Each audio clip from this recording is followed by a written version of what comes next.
From a studio high above the clouds of the Okanagan Valley, this is the Cannabis Podcast. Exploring the world of Canadian cannabis culture, one toke at a time. Now, here's your host and bud tender, Gary Johnston. And that introduction means it's time for me to welcome you back. Welcome back to the Cannabis Podcast. If this is a return visit for you, maybe this is your very first visit. Well, if it is, let me give you an especially warm welcome. What's ahead? Well, how about 30 or 40 minutes of information filled with cannabis? Yes, we're going to stick it into your brain. All this information about cannabis you may know from before, or perhaps some of it's going to be new to you as well.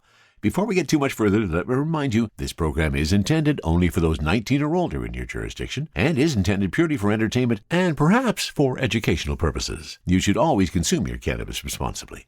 In episode 150, we are going to look at the cannabis industry wondering, hey, when's our relief coming? There is some company restructuring happening on Salt Spring Island. We have a story that makes you wonder if the mainstream media really understands cannabis, especially edibles. Ontario is getting a bit of a revenue boost from cannabis. Germany has joined Canada as a place with legalized recreational cannabis. And I'm going to stop on Cultivar Corner and a trip back to the Kootenays for some Woody Nelson's Purple God. All of that and more on episode 150 of the Cannabis Podcast. And as usual, I want to thank you for being a listener. Thank you so much for being here. I truly appreciate it. And I also, of course, want to thank my supporters, Jordana, Keith, and Jordan at buymeacoffee.com/cannabispodcast. If you feel so inclined and you like what you hear, you can go there too and buy me a doobie, or you can become a subscriber as well. Also, I want to thank my patrons at Patreon. Thanks to Tony, Roger, Rob, Gage, and Lloyd. I truly appreciate your support. And also, I want to thank Lloyd for pointing out the Jones Soda cannabis-infused drinks. They have not yet shown up in BC, but Lloyd had a taste of them. He has not been terribly happy with the taste of cannabis drinks to date, but he found these ones quite delicious and perhaps a little too powerful. I'm going to keep my eye for their appearance in BC. Thanks for pointing that out to me, Lloyd. Also, I want a special shout out to my other Patreon, Tony. Tony has finally followed my advice. He picked up his first dry herb vaporizer. He's excited about that, and I think we can expect to share his review on some future episode. So thanks so much for being a listener, and thanks so much for your support. Also, you know what? I want to thank Tarek Shabib. Tarek was my boss for almost 4 years at Spirit Leaf Kelowna. Tarek treated me so well while I was there. Well, he also treated me, along with my friend Jericho and some close family members, to a retirement dinner. Yes. We dined at the New Bernie's in downtown Kelowna. Delicious meal, had a rather tasty chocolate martini, and some great conversation about the last 4 years, and it was a hoot the last 4 years. A fabulous time was had by all, so thanks to Dawn, my brother, Jeanette, my sister-in-law, my wife Jan, my son Ian, Jericho, Tark. There were some real fond memories. Thanks so much to everyone. And another story from Stratcan.com today, this on the cannabis industry, wondering when their relief is coming too. In an announcement on March 9th, the Canadian government said it plans to provide thousands of dollars in alcohol excise duty relief to Canadian businesses, particularly local craft breweries. Canada's cannabis industry has been asking for similar relief for years, with some noting their industry is larger and more heavily taxed and regulated than even beer makers. In order to help alcohol businesses, the federal government is proposing to cap the inflation adjustment at 2% for beer, spirit, and wine excise duties for an additional 2 years, and to cut the excise duty rate on the first 15,000 hectoliters of beer brewed in Canada by half for 2 years. The government says this will provide the typical craft brewery up to $86,000 in additional tax relief in 2024-25. In a press release, with comments from Deputy Prime Minister and Minister of Finance Chrystia Freeland and Minister of Small Business Richie Valdez, the government acknowledges the number of jobs created by the brewing industry in Canada and the contribution this makes to the broader economy. This announcement is great news for breweries, distilleries, and wineries from all across Canada, who contribute so much to our national economy, says Valdez. Not only are they producing incredible products, they're also small businesses who are creating jobs and opportunities in their local communities. Today's relief on alcohol excise taxes will allow craft breweries to spend less on duties and more on what matters most, growing and innovating their small businesses. Jonathan Wilson, CEO of Crystal Cure, a small-scale cannabis producer in New Brunswick, said he found the news difficult to swallow given how much his industry is currently struggling. For the ministers to announce this excise tax relief for alcohol today, with the core message being to support small business in peril, is one of two things: cold-hearted or oblivious, and I can't tell which one. Small cannabis producers that have been suffering under the current industry ecosystem, they're the ones without the cash flow to absorb the exorbitant taxes and fees, and they can't sell at a loss in perpetuity. These producers were supposed to be the cornerstones of the industry, and it seems everyone is fine with them being allowed to crumble. Deepak Anand, an industry analyst and consultant, shared similar sentiments with Strachan. The federal government needs to urgently make some similar provisions available for the cannabis industry, which has been struggling much harder than the alcohol industry. Much like alcohol, there are dozens of craft cannabis cultivators who can benefit greatly from similar relief. For a comparison, according to StatsCan in 2022, breweries employed nearly 23,000 Canadians. A Deloitte report from 2021 said the cannabis industry employed more than 43,000 direct and another 180,000 indirect jobs in its first 3 years. In 2018, the Conference Board of Canada reported that the beer industry supported 149,000 Canadian jobs, paid $5.3 billion in wages, and contributed $13.6 billion to Canada's GDP in 2016. A Deloitte report from 2021 said the Canadian cannabis industry contributed $45.5 billion to Canada's GDP in its first 3 years, or an average of about $15 billion a year. Canada's small craft breweries are among the finest in the world and are an important contributor to our growing economy by creating jobs in communities across the country. Today's announcement is good news for Canadians and for the craft breweries they visit, which now will benefit from thousands of dollars in new tax relief every year, said Freeland in a press release. Well, as the story points out, where is this similar relief for the cannabis industry? Apparently it's okay to drink up, but you better not be smoking. From the cannabis-infused studio in the clouds, this is the Cannabis Podcast. And for our next story, we're going to stratcan.com, and this was written by staff. BC outdoor cannabis growers Good Buds Company filed a notice of intention to make a proposal pursuant to the Bankruptcy and Insolvency Act. In a memo from March 6th, a representative for the Salt Spring Island-based company emphasized that it has not filed for bankruptcy, nor is it in receivership. It's not uncommon for companies to file such notices as a way to restructure their debt rather than going into bankruptcy proceedings. According to the formal notice, the company remains under the control of its management team. The NOI creates a stay of proceedings and allows the company a period of up to 30 days to prepare and file a proposal to its creditors, unless the period is extended by the court upon application by the company, it continues. The company also reportedly continues to operate, and all amounts owed as of the date of the NOI will be dealt with as part of the proposal, which is to be filed at a future date.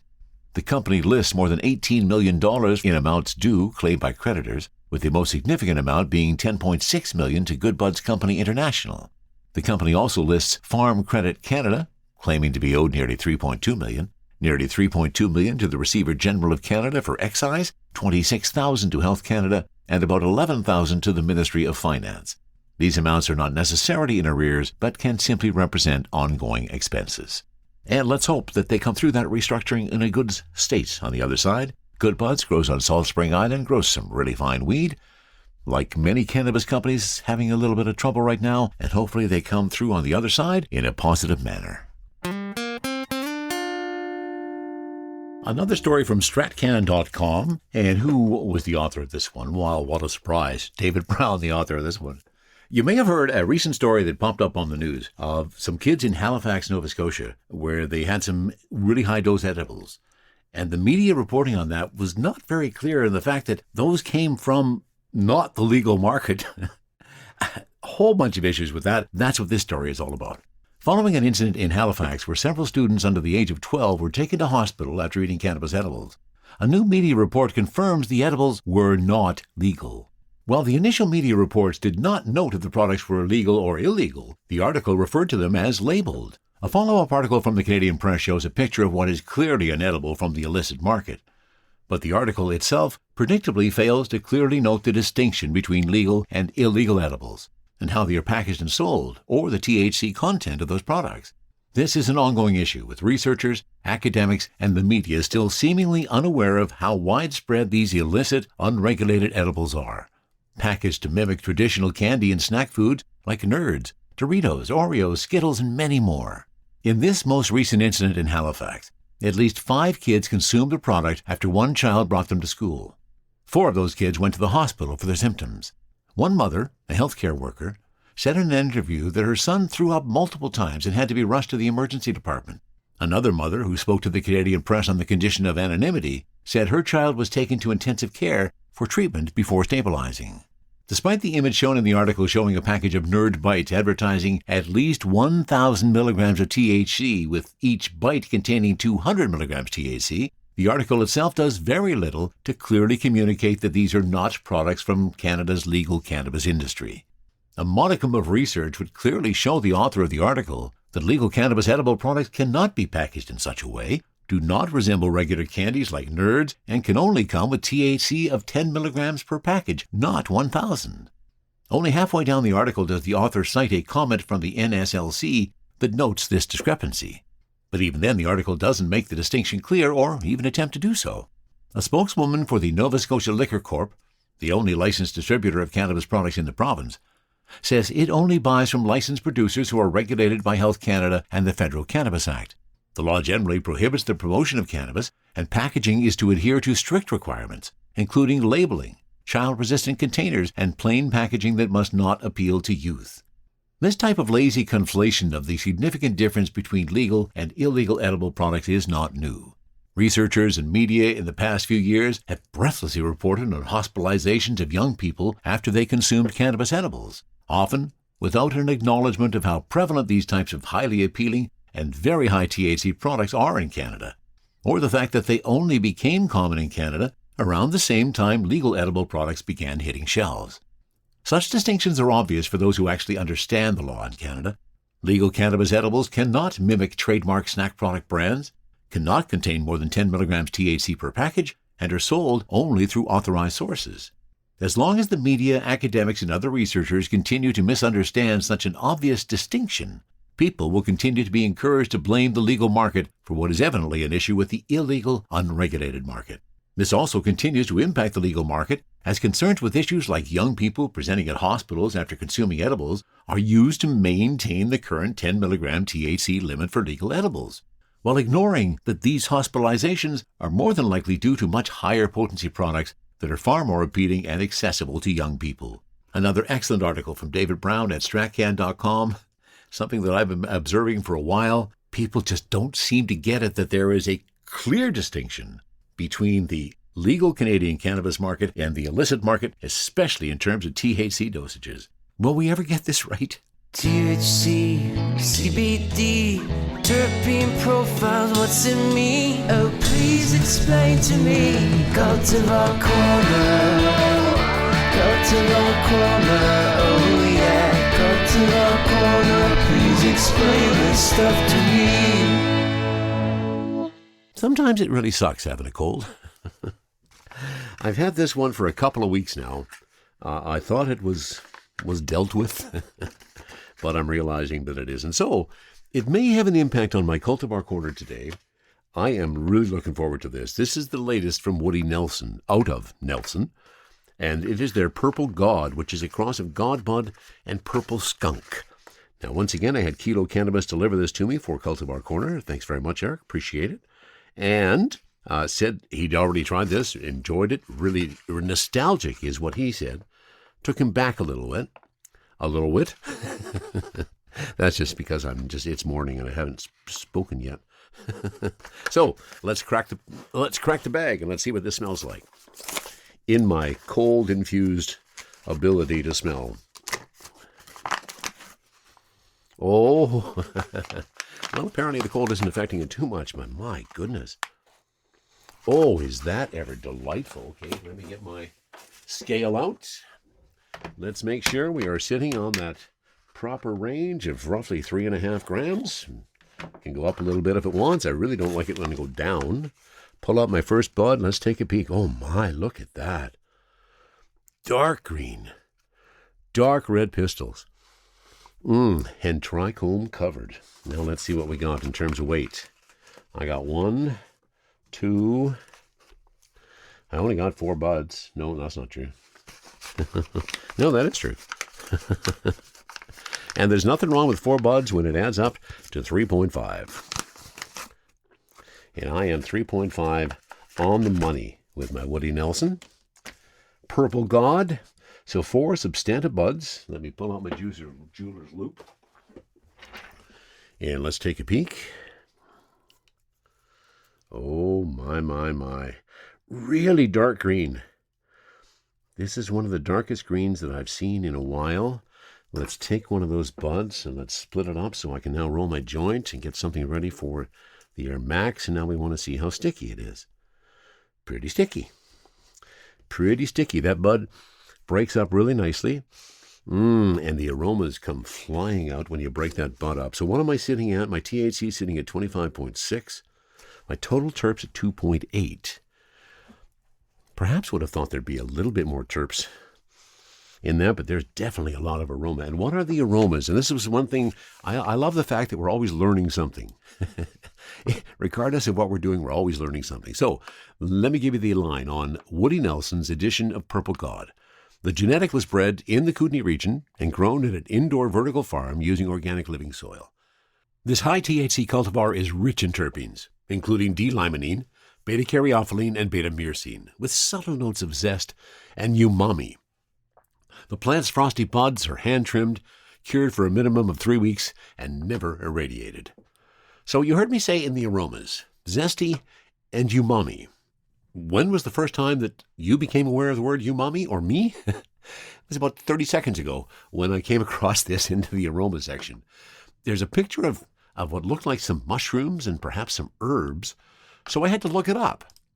Maybe you are familiar with this. I'm perhaps ignorant on this fact. Umami. It is a category of taste in food besides sweet, sour, salt, and bitter. It corresponds to the flavor of glutamates, especially monosodium glutamate. Now, I wasn't expecting there to be any monosodium glutamate in my weed, but that is the flavor aroma they're talking about. So let's give you the rest. This high THC cultivar is rich in terpenes, including D-limonene, beta-caryophyllene, beta-myrcene, with notes of berries and kush. The plant's frosty buds are hand-trimmed, cured for a minimum of 3 weeks, and never irradiated. And they have been immaculately cured. These are just some beautiful buds. I can tell who was trimming that, put that up aside, and said, that's a beauty bud. Again, my aroma is perhaps not as noticeable today, simply because I do have still a lingering cold that's hanging on. Worst part of that cold was just worked in, as they often do for me, worked into a nice little bronchial chest cough. I'm hoping that goes away soon so I don't have to go see a doctor about it. I've got enough things happening in my life. I don't need to see a doctor about something else right now. So as I said, as I break up the Woody Nelson Purple God, really, really sticky. A lot more aromas come bursting forth as you break those buds up. The other thing I find interesting about our cannabis world these days, and we've been talking about it ever since legalization happened some 5 years ago, and that is to try to get away from this bucket, indica, sativa, and hybrid. And it's tough. It's going to be a lot of years before we get there. By way of explanation, so this is Purple God, BC God Bud, and Purple Skunk, definitely hitting on the indica side of things. So I got my joint rolled. Let me get my Air Max ready to rock and roll with some weed in it. And that's ready to rock and roll. Let's stick her in there.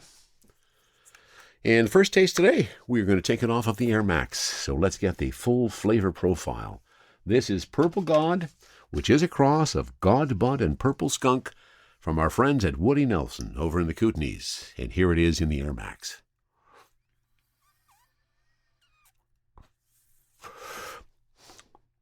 Wow.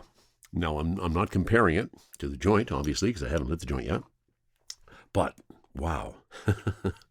Just an abundance of aromas once you put it in that vaporizer. And you've heard me talk about vaporizers for a long time. I'll tell you something that's coming up. I know Tony is one of my subscribers at Patreon. Tony just picked himself up a dry herb vaporizer. He's finally heard the message. And Tony is preparing a review of some stuff that he's looking at. He's going to send that to me, and we'll share that with you sometime in the future. That's a cool idea.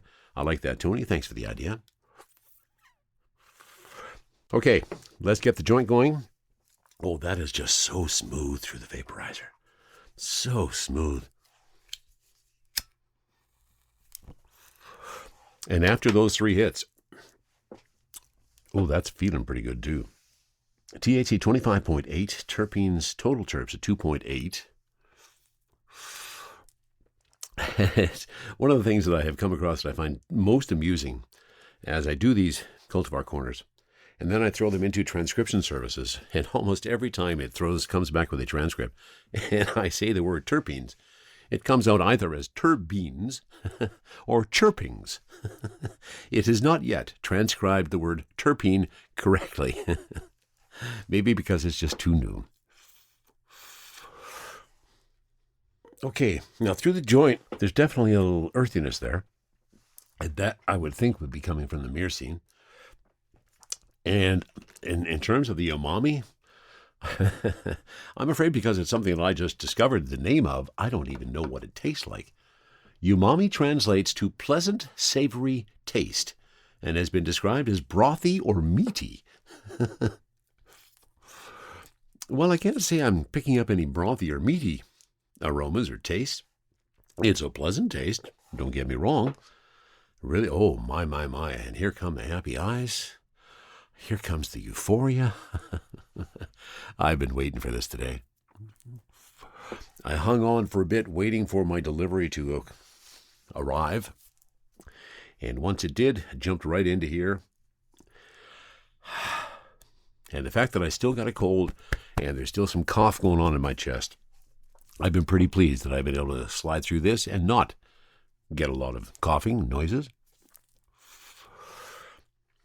Oh, this is really nice. Let's get the lowdown on Purple God, Woody Nelson. It's only available in 3.5 grams. That is what I picked up. A craft flower, 3.5 grams of frosty, hand-trimmed buds. Now, you may not be aware of this, but let's tell you what Woody Nelson does. They grow in organic living soil, they do vertical farming, and they do biomimetics. Yes, our biomimetic approach takes guidance from the genius of nature. Plants have more excellent outcomes when we can mimic their natural habitat and optimal growing conditions. We achieve this through our true living organic soil, granola, pure glacial water, customized lighting spectrum, and superior controlled environment infrastructure that can replicate any growing environment on Earth. Well, they've done a pretty good job of replicating this growing environment on Earth. Oh, and again, through the vaporizer, there's just so much more of the flavor. The flavor just comes bursting through. Liked everything that we have tasted from Woody Nelson so far, and I don't think this is an exception to the rule. Godbud Purple Skunk THC 25.6, total terps 2.8. I'm getting blasted. Again, that indica sativa splitted mix that we still have to figure out. This may not be a good time for me to be smoking indica. It could be a deep, dark nap this afternoon. But that's the way it works, right? It's my job, and I'm proud to do it for you.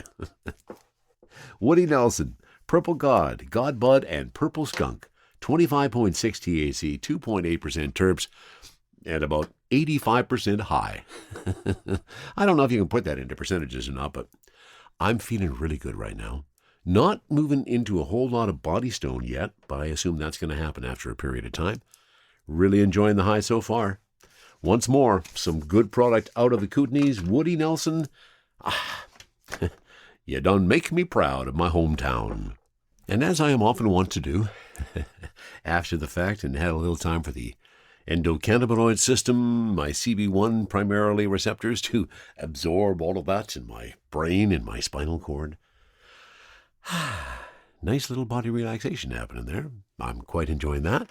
Always a nice treat with some of the indicas that are out there. And there was something else that I wanted to point out that I had forgotten to. I commented in a couple of episodes ago about how we should always be checking our dates. There's a lot of old weed that's still sliding through those retail doors, and we want the freshest stuff we can get into our hands. So when I put in this order, I did actually say, you know what, I don't want anything old. If it's into 23, let's cancel the order. Very pleased. My Woody Nelson Purple God showed up, and the package date, the harvest date, January 14th, 2024, and the package date, February 16th, 2024. That's nice and fresh. Really pleased to see that. I'm glad to see that there's some changes happening in that we're getting fresher weed into our hands. Fresher. sharing stories about good weed while trying good weed. This is the Cannabis Podcast. And another story by Matt Lamers at mjbizdaily.com. Ontario's provincial government is budgeting for a record windfall of more than 600 million Canadian dollars in the next fiscal year from cannabis wholesale profits and its portion of the federal excise tax. The windfall comes after a federal report to Canadian Finance Minister Chrystia Freeland revealed that after 5 years of legalization, there are no licensed producers of legal cannabis products that are consistently profitable. According to the provincial budget released Tuesday for the fiscal year April 2024 to March 2025, the government said it expects to receive $379 million from its portion of the federal cannabis duty, a 22% increase over the 2023-24 fiscal year. That's despite the fact that cannabis producers in Ontario had federal excise debts totaling roughly $100 million as of December 2023. Ontario's portion of the federal excise duty is paid via the Coordinated Cannabis Taxation Agreement, which the province signed with the federal government before legalization. The deal effectively grants 75% of the excise duty collected by the federal government from Ontario wholesale cannabis sales to the provincial government. The federal government keeps the rest. Ontario also dips into cannabis industry coffers via the province-owned Ontario Cannabis Store, which has a monopoly over adult-use wholesale sales in the province. The OCS also makes a small amount of money from its online sales channel. The province is forecasting that the OCS will earn a profit of $225 million for the 24-25 fiscal year. The OCS has come under fire for reporting profits beyond what some industry sources consider to be reasonable, considering the provincial Crown Corporation has been the most profitable enterprise in the cannabis industry. For example, Ontario's expected $604 million cannabis windfall would exceed what the province is expecting to collect from taxes applied to beer, wine, and spirits combined. Separately, Ontario's budget committed $31 million over the next 3 years to crack down on illegal cannabis businesses, especially those which operate online. The government is committed to combating the illegal cannabis market, to ensure the integrity of the regulated private retail model and address the significant health risks associated with illegal cannabis products that do not meet government safety standards, according to the provincial budget. The new cash will go to Ontario's so-called Provincial Joint Forces Cannabis Enforcement Team, which is an initiative led by the Ontario Provincial Police targeting illegal marijuana storefronts. The province said the money would enable the police to respond to the challenge of illegal online operators and crack down on the online sale and distribution of illegal cannabis. As the CEO of a cannabis retailer with 58 legal stores and more than 600 employees in Ontario, I welcome the Ford government's decision to take aggressive action against illegal online cannabis dispensaries who blatantly target kids and sell unsafe products. High Tide CEO Raj Grover said in a statement, "Today's move makes it clear that Ontario is committed to safety and supporting its legal cannabis industry." So more windfalls coming for more of the provincial retailers who seem to be the only ones really making money in this legal cannabis world. Let's see what those changes mean in the future. And for our next story, we're going to the BBC.com. The German Parliament has backed a new law to allow the recreational use of cannabis. Under the law, over 18s in Germany will be allowed to possess substantial amounts of cannabis, but strict rules will make it difficult to buy the drug. Smoking cannabis in many public spaces will become legal from April 1st.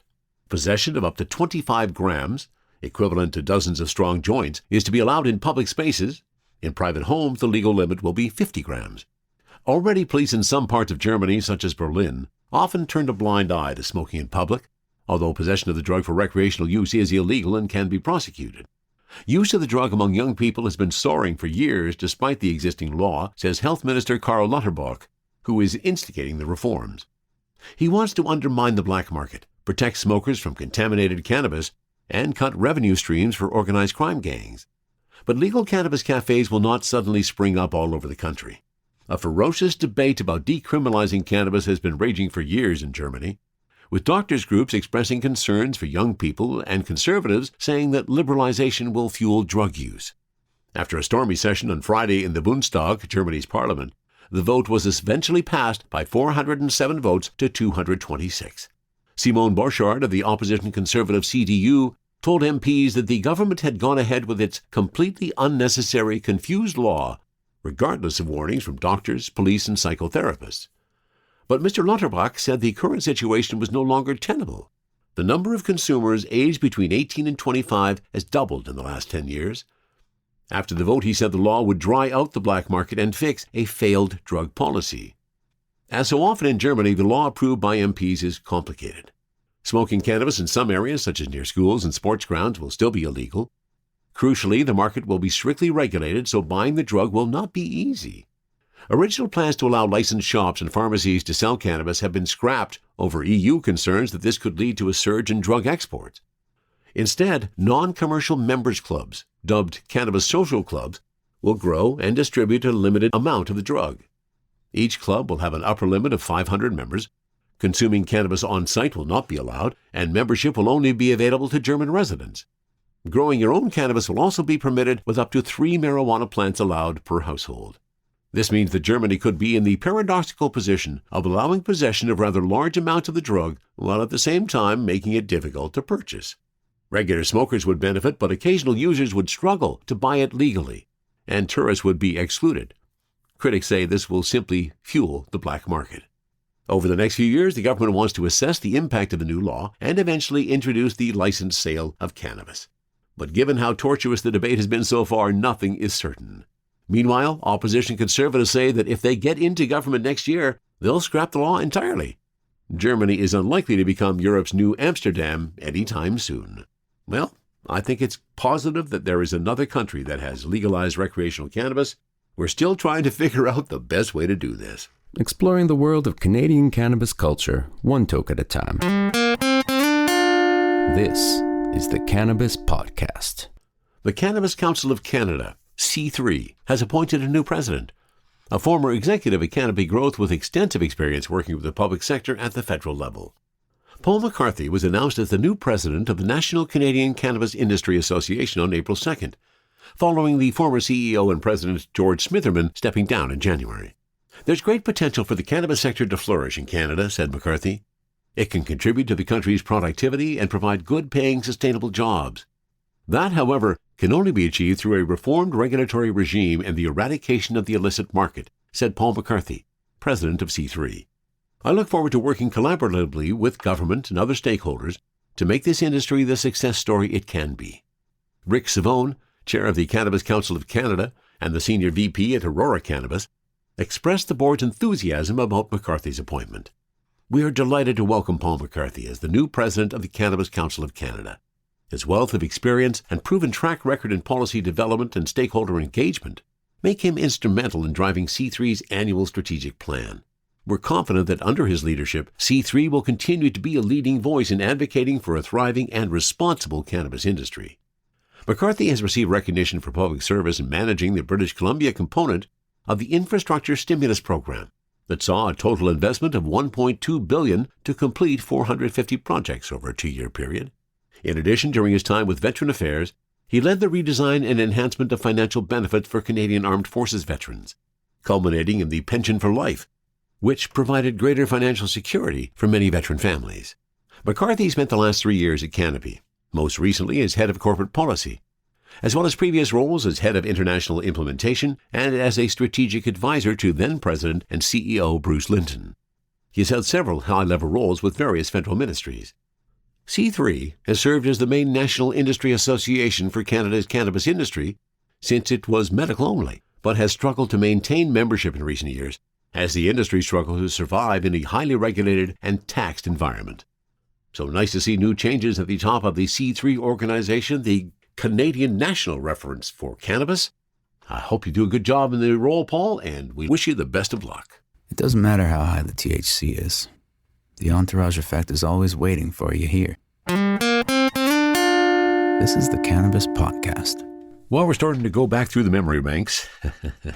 Sometimes easily retrievable, sometimes not. I do have to apologize. I realized as I was checking the details for the last episode, where I again told, and I realize now it wasn't again. I had already told my parents the story of my parents having some green cannabis and my brother Bill involved. I'm sorry, I'll try not to do that again. I looked back and found the reference today. What's concerning me today, and what I'm thinking about today, is we are getting ready to have a celebration of life from my brother Bill. That's coming up in June of this year. And we're starting to think about some things, gather some pictures, gather some events, gather some stories, gather some thoughts And there is no doubt that my brother Bill loved smoking weed. Once he discovered weed, which was fairly early on in his life, it was not his only indulgence. He liked to drink it a lot, too. And drinking and cannabis kind of went hand in hand. He used to go for these walks up the Idaho Peak in the New Denver area, up the top of the mountain. Always amazed me that he was continuing to make these climbs throughout most of his life. He and his buddies would smoke a joint or have one of his special ginger cookies. And he used to make what he thought were absolutely delicious ginger cookies. It surprised the heck out of him that they did nothing for me. He dropped off a bunch of cookies one time when he was visiting us, and I'm sure I must have eaten 3 or 4 of those, hoping I was going to get a buzz. But as you know, if you've listened to this podcast at all, I do not get a lot of buzz off of edibles. Still trying to figure out why my endocannabinoid system doesn't react to those, but they sure work for my brother Bill. He would go walking up that Idaho Peak with his dog Harley and then his dog Rosie and various friends tagging along with him, blasted on his cannabis ginger cookies, the weed that he grew every year in the Kootenays and harvested and processed, and then made a big batch of cookies, and he shared them with a lot of different people. I wish they worked on me, but unfortunately they didn't. But we shared a lot of joints together over the course of time, did my brother Bill and I, from the time that I first started smoking, probably around 17 years old, until probably just a few months before he passed away. The last time I saw him, we did share another joint. I remember coming to visit him one time when he was in Silverton, which was just down the road from New Denver, which is a town where I was actually born. And we proceeded to spend the day, started at the golf course, then worked our way through various areas in his truck. And I think most of that day there was a joint going back and forth. We shared a lot of joints over the course of time. So I'm starting to think about some things we can chat about, some other stories that I can relate, and some pictures that we're trying to find as we get ready for that celebration of life coming up in June. Always lots of good memories from my brother Bill, and they're always fun to share as well. And once more, I want to thank you so much for being a listener. I truly appreciate the fact that you are here listening to the Cannabis Podcast. It means a lot to me. And remember, if you ever want to comment on anything you hear on the Cannabis Podcast, please send a note to info@cannabispodcast.com. And remember, of course, if you want more ways to support, you can go to buymeacoffee.com/cannabispodcast. If you like what you hear and you feel so inclined, you can buy me a doobie there. Or you can become a patron of the podcast on Patreon. And the links to all of those are at the top right on the Cannabis Podcast show page. And that wraps it up for episode 150 of the Cannabis Podcast. From the cannabis-infused studio, high above the Okanagan Valley, this was the Cannabis Podcast.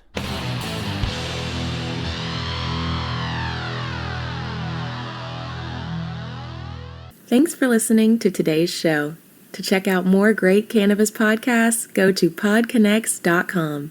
Here's a preview of one of our other shows.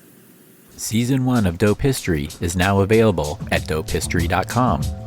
Dope History weaves you through the lives of those who have been touched by cannabis or have had an influence on the events that shaped our laws or relationships with this plant. You'll hear tales from Frenchie Cannoli, Keith Strop, Eddie Lepp, Tom Alexander, Ed Rosenthal, Wolf Seagal, Jorge Cervantes, and Tommy Chong. Available now at dopehistory.com.